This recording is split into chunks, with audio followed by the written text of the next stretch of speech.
Thank you, Mr. Chairman, and thank you, organizers of this very important conference, for allowing me to giving my paper.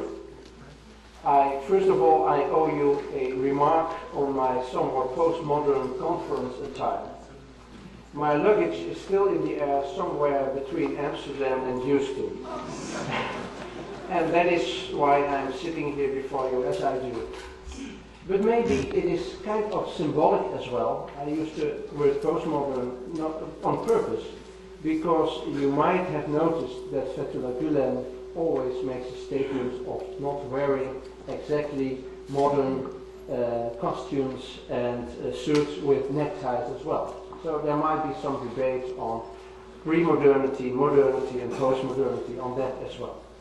Now, to start our discussions on Fethullah Gülen and its relevance for Muslim-Christian dialogue, I would like to offer a Christian reading of what I consider to be Gülen's most important text on dialogue.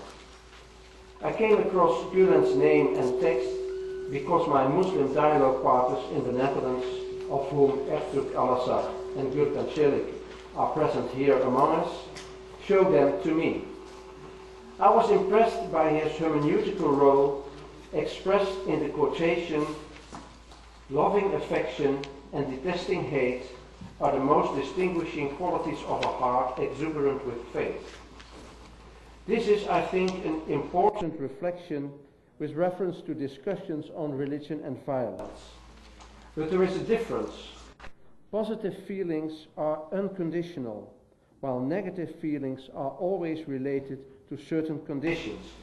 This is, for instance, how Gülen explains the famous verse from the Quran, "Do not take Jews and Christians as your friends." So with this hermeneutical rule in mind, I offer 6 short reflections on one of Gülen's major texts.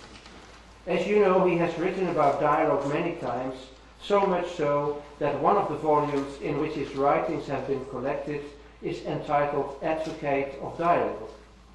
Among these writings, Gülen's essay on the necessity of interfaith dialogue is of paramount importance, since it has been presented at the Parliament of the World's Religions in Cape Town, South Africa in 1999, and has subsequently been published in English versions several times.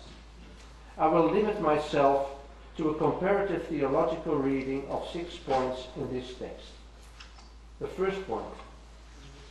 In the introduction to this essay, Gülen argues that dialogue between Christians and Muslims is indispensable in view of the now prevailing materialist worldview. He points to a Muslim hadith that says that Jesus will return during the last days, which means that the central values of Judaism, Christianity and Islam as prophetic traditions will in the end prevail. It is interesting to note that this hadith is quoted by Sayyid Nursi in his Damascus sermon as well. I quote, "It is Islam that will be the true and spiritual ruler over the future, and only Islam that will lead mankind to happiness in this world and the next, and that true Christianity, stripping off superstition and corrupted belief, will be transformed into Islam.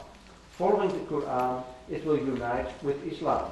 End of quotation. Moreover, Jews are explicitly included by Gülen as well. I would say this is one of the most important points on which you can see how Gülen ties in with an Islamic tradition, mainly formed by Sayyid Nursi, but corrects it, so to say, as well.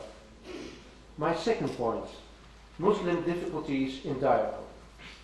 After these introductory remarks, Gülen mentions some reasons why Muslims often have problems with dialogue. First of all, many Muslims were killed by Christians, especially in the last century. Therefore, many Muslims tend to think that the West continues this systematic aggression with more subtle means, such as dialogue. As a Christian, I have often heard this suspicion. In most cases, adherents of other religions are suspicious because they notice that dialogue is, for many Christians, still connected with missionary activities and the proclamation of the gospel. They are right that this is somewhat peculiar, but on the other hand, it is the consequence of a missionary character that Christianity has in common with Islam. It is my contention that Christian mission and Islamic dawah are not so different at all, since both religions hope that the whole of humankind will accept what they see as the best guidance. In itself, there is nothing wrong with such forms of persuasion, as long as one accepts it to be mutual persuasion. However, the mutuality is often jeopardized by differences in power, and this is the point where difficulties in dialogue between Christians and Muslims are greatest. So, in my opinion, Muslim suspicions about Christian invitations to dialogue are primarily political in nature, not theological. They have to do with the influence of colonialism and the desire to become independent from the West.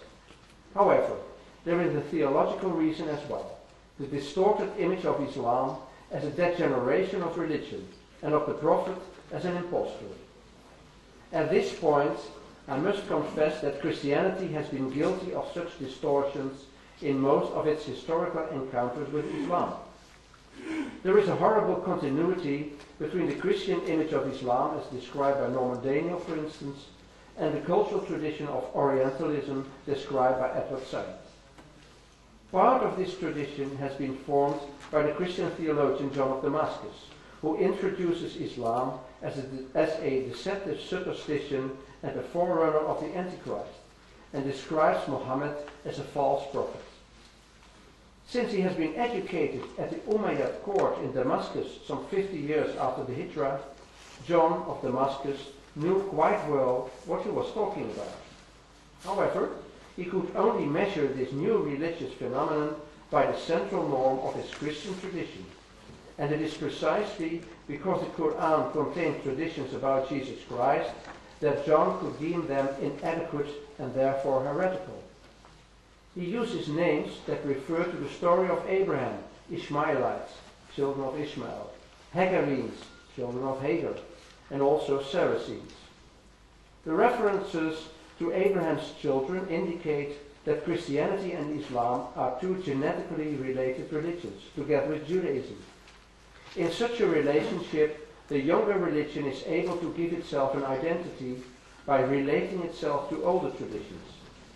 In theory, not always in fact, Islam recognizes the scriptures of the Jews and Christians, who are characterized therefore as the Ahl al-Kitab, the people of the book.